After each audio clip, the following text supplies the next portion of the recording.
As autumn dips into winter and the first frosts arrive, Cannock Chase hangs poised between seasons, some trees still wearing the finery of autumn, while others have already moved on.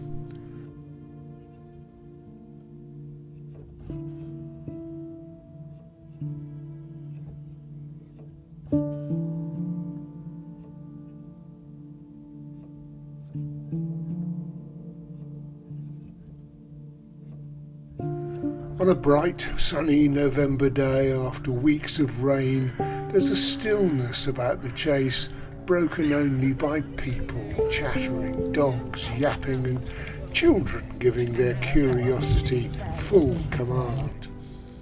This medieval hunting forest of woodland, heathland and pastures is superficially similar to the days when the local aristocracy and visiting royalty hunted deer and game, and the people who lived there faced being maimed or branded if they took game to starve off their family's starvation.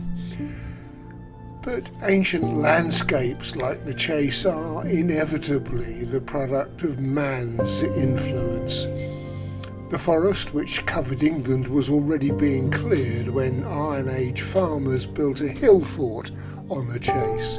The Romans mined all over here for coal and lead, and even in the days of the royal hunting forest there were many bell pits dug into the Chase for coal and iron ore. The Industrial Revolution, of course, saw mining on a truly industrial scale and a rapid growth of the nearby towns and villages. And more than 40,000 Commonwealth troops moved through camps on Cannock Chase during the First World War, and the Second War saw it used for prisoners of war, a military hospital, a training base for RAF mechanics. The solid remains of those activities form parts of the skeleton of the Chase 8 decades later.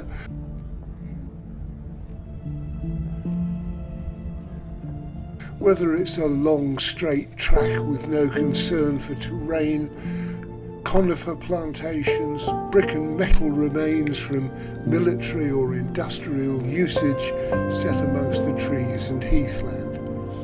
And the result is a curious amalgam of nature and the works of man that is peculiar to the border country between the two.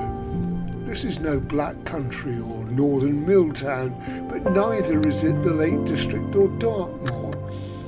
There are similar areas like the Forest of Dean on the Welsh borders and Pendle Forest up in Lancashire, and there's something special about them. Perhaps it's because we're seeing places where human exploitation and nature have fought a battle over millennia. And in these places, at least, nature has triumphed. Well, for now, anyway.